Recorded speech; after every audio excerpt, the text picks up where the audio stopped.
రేపు తెలంగాణ కేబినెట్ ముందుకి కాళేశ్వరం కమిషన్ నివేదిక రాబోతోంది. కమిషన్ నివేదికపై మంత్రి ఉత్తమ్ కేబినెట్ సమావేశంలో ప్రెజెంటేషన్ కూడా ఇవ్వబోతున్నారు. ఈ రోజు సాయంత్రం సీఎం రేవంత్ తో మంత్రి ఉత్తమ్ భేటీ అయ్యాక కాళేశ్వరం నివేదికపై చర్చించే అవకాశం ఉన్నట్టుగా తెలుస్తోంది. రేపు తెలంగాణ కేబినెట్ సమావేశం ఉండబోతోంది. కేబినెట్ ముందు రాబోతోంది కాళేశ్వరం కమిషన్ నివేదిక. ఈ రోజు సీఎం రేవంత్ తో మంత్రి ఉత్తమ్ భేటీ అయ్యే అవకాశం కనిపిస్తోంది. సాయంత్రం అధికారుల కమిటీతో కూడా ఉత్తమ్ కుమార్ రెడ్డి సమావేశం జరగబోతోంది. కమిషన్ నివేదికపై ఇప్పటికే అధికారుల అధ్యయనం పూర్తయిపోయింది. సాయంత్రానికి పూర్తి స్థాయిలో నివేదిక కూడా రాబోతోంది. కమిషన్ నివేదికపై కేబినెట్ లో ఉత్తమ్ ప్రెజెంటేషన్ కూడా ఉండబోతోంది.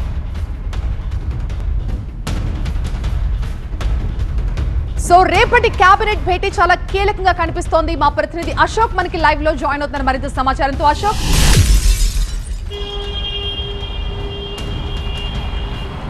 ప్రతిశ రేపు కాళేశ్వరం రిపోర్టుకు సంబంధించి ప్రభుత్వం ఎలాంటి నిర్ణయం తీసుకోబోతుందనేది ఇప్పుడు చక్కగా నడుస్తుందని చెప్పి చాలా రోజుల నుంచి కూడా కాళేశ్వరం సంబంధించినటువంటి ఇష్యూ నడుస్తుంది. ఆ రిపోర్ట్ కూడా వచ్చిన నేపథ్యంలో ఈ 2-3 రోజుల గ్యాప్లో కూడా అనేక స్పెక్యులేషన్స్ వస్తున్నాయి. సో ప్రభుత్వం ఏ విధంగా దాన్ని చూడబోతుందనే దానిపైన మాత్రం ఉత్కంఠ నడుస్తున్న నేపథ్యంలో ఈ రోజు దానికి సంబంధించిన దానిపైన క్లారిటీ వచ్చే అవకాశం కనిపిస్తుంది. ఎందుకంటే 6:45కి ఈ రోజు ఉదయం నుంచి కూడా మంత్రి ఉత్తమ్ కుమార్ రెడ్డి కరీంనగర్ టూర్లో ఉన్నారు. ఆయన సాయంత్రం 6:45కి ఇక్కడ చేరుకుంటారు. ఇక్కడ చేరుకున్న తర్వాత ఈ కాళేశ్వరం రిపోర్టుకు సంబంధించిన దానిపైన పూర్తి స్థాయిలో అధికారులతో ఒక బ్రీఫింగ్ నోటు తయారు చేసే అవకాశం కనిపిస్తుంది. రేపు ఉత్తమ్ కుమార్ రెడ్డి దీన్ని ప్రజెంట్ చేస్తున్న నేపథ్యంలో అధికారులతో కలిసి ఈ 600 పేజీలకు సంబంధించినటువంటి ఏదైతే రిపోర్ట్ ఉందో దానిపైన కూలంకషంగా చర్చించి ఒక బ్రీఫ్ నోట్ని కూడా తయారు చేసే అవకాశం కనిపిస్తుంది. ఆ బ్రీఫ్ నోట్తో అటు సీఎంని కూడా ఈరోజు నైట్ అంటే 7:30, 8 o'clock ప్రాంతంలో కూడా సీఎంతో కూడా భేటీ అయ్యే అవకాశం కనిపిస్తుంది. సో ఆ ఇద్దరు కలిసిన తర్వాత రేపటికి సంబంధించినటువంటి అంశాలకు సంబంధించిన దానిపైన ఏ విధంగా ఉండబోతుందని మాత్రం ఒక చర్చకు వచ్చే అవకాశం కనిపిస్తుంది. రేపు 2 గంటలకి క్యాబినెట్లో మెయిన్గా ఈ దీనికి సంబంధించిన అంశమే కాబట్టి ఆ క్యాబినెట్ మీటింగ్లో ఉత్తమ్ కుమార్ రెడ్డి ఒక ప్రజెంటేషన్ కూడా ఇచ్చే అవకాశం కనిపిస్తుంది.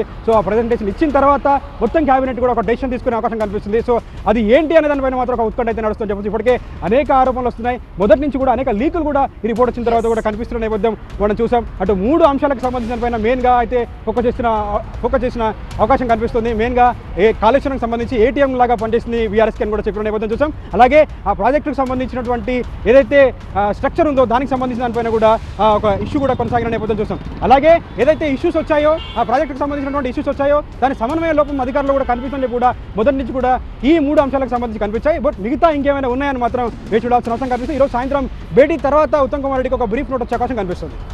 Right, thank you Ashok.